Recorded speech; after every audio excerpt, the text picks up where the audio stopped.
Right ఇక నేడు CM Jagan భీమవరంలో పర్యటించబోతున్నారు. తాడేపల్లిలోని తన నివాసం నుంచి బయలుదేరి భీమవరం చేరుకుంటారు. అక్కడ ఏర్పాటు చేసిన భారీ బహిరంగ సభలో పాల్గొంటారు. జగనన్న విద్యా దీవెన పథకం కింద నిధులను విద్యార్థుల తల్లుల ఖాతాలో జమ చేయనున్నారు. కార్యక్రమం అనంతరం తిరిగి తాడేపల్లిలోని తన నివాసానికి చేరుకుంటారు. ఇక జగన్ పర్యటనపై మరింత సమాచారం మా ప్రతినిధి బ్రహ్మం అందిస్తారు. పశ్చిమ గోదావరి జిల్లాలో ఈరోజు భీమవరంలో వైఎస్ జగన్మోహన్ రెడ్డి పర్యటిస్తున్నారు. జగనన్న విద్యా దీవెన పథకంలో భాగంగా ఈరోజు ఆయన బటన్ నొక్కి సుమారుగా 8,09,063 మందికి ఈ లబ్ధి చేకూరేలాగా ఆయన స్కాలర్షిప్లు 2వ విడత స్కాలర్షిప్లు ఆయన విడుదల చేస్తున్నారు. మొత్తానికి ఈ భీమవరం పట్టణం అంతా కూడా వైసీపీ జెండాలతో నింపేశారు. ఇక్కడ ఉన్నటువంటి నాయకులందరూ కూడా మొత్తానికి మనం చూసుకుంటే ఈరోజు ఉదయం 10 గంటల తర్వాత 10 గంటల నుంచి ఆయన తాడేపల్లి కూడా బయలుదేరి ఇటు భీమవరానికి సుమారుగా 10 గంటల 44 నిమిషాలకి హెలికాప్టర్ ద్వారా వస్తారు. వచ్చినటువంటి లోతరన్ హై స్కూల్ గ్రౌండ్లో హెలిప్యాడ్ ఏర్పాటు చేశారు. అక్కడి నుంచి ఉన్నటువంటి ఏదైతే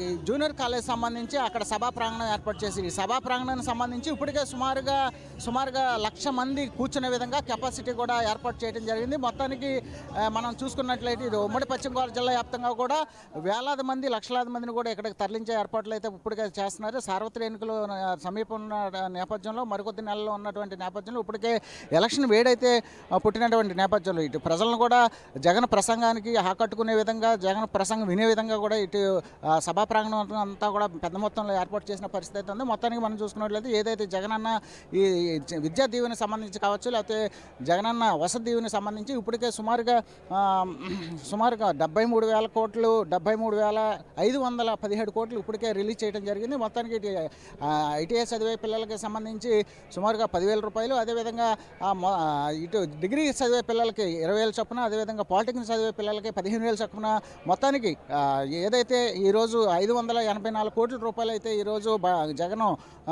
సీఎం జగన్ బటన్ నొక్కి విద్యార్థులు తల్లిదండ్రులు అదేవిధంగా విద్యార్థుల ఖాతాలు జాయింట్ ఖాతాలు వెళ్ళే విధంగా ఆయన ఏర్పాటు చేసినటువంటి పరిస్థితి. మొత్తానికి మనం చూసుకుంటే ఏదైతే విద్యా దీవెన కానుక సంబంధించి ఈ ఫైనల్ ఇయర్స్ అవుతున్న పిల్లలకు కూడా ఎవరైతే విద్యా సంవత్సరం బయటికి వెళ్ళిపోతున్న పిల్లలకు కూడా అడ్వాన్స్ కూడా అమౌంట్ ఏర్పాటు చేసినట్టుగా చెప్తున్నారు. మొత్తానికి విద్యా దీవెన కార్యక్రమానికి సంబంధించి ఇప్పటికే ఇటు భీమవరం సంబంధించి పెద్ద ఎత్తున ఇటు ప్రజలు అదేవిధంగా విద్యార్థులను కూడా తరలించే ఏర్పాటు చేశారు. మరికొద్ది గంటల్లో జగన్ వస్తున్నటువంటి నేపథ్యంలో ఇప్పటికే పోలీసులు అయితే పెద్ద ఎత్తున పహారా కాస్తున్నారు. సుమారుగా 3,500 మంది పోలీసులు బందోబస్తు ఏర్పాటు చేశారు. ప్రతి 4 కోళ్ల మధ్యలో కూడా ఎక్కడ కూడా ఎటువంటి అవాంఛనీయ సంఘటనలు జరగకుండా ఇప్పటికే అన్ని ఏర్పాట్లు చేశారు. అదేవిధంగా మనం చూసుకుంటే ఏదైతే వామపక్షాలకు సంబంధించి కావచ్చు ప్రతిపక్షాలు సంబంధించినటువంటి జగన్కి వ్యతిరేకంగా నినాదాలు చేయడం కానీ ధర్నాలు చేయడం కానీ ఇటువంటి పరిస్థితుల్లో కూడా ఎక్కడా కూడా వ్యతిరేకత లేకుండా ఇప్పటికే పోలీసులు ముందస్తుగా హౌస్ అరెస్టులు చేసిన పరిస్థితి అయితే ఉంది. అదేవిధంగా రాష్ట్ర వ్యాప్తంగా కూడా జరుగుతున్నటువంటి ఏదైతే అంగన్వాడీ టీచర్స్ కావచ్చు, ఆశా వర్కర్లు కావచ్చు, లేకపోతే గ్రామ సచివ ఏదైతే ఏపీ పంచాయతీకి సంబంధించిన విఆర్ఏలు కావచ్చు, మొత్తానికి వివిధ సంఘాలకు సంబంధించి కావచ్చు ఉద్యోగులు పెద్ద ఎత్తున రాష్ట్ర వ్యాప్తంగా నిరసనలు తెలియజేస్తున్నటువంటి నేపథ్యంలో ఈ పర్యటన ఎటువంటి డిస్టర్బెన్స్ లేకుండా ఇప్పటికే పోలీసులు అయితే పెద్ద ఎత్తున బందోబస్తు ఏర్పాటు చేసిన అయితే పెద్ద ఎత్తున కనిపిస్తుంది.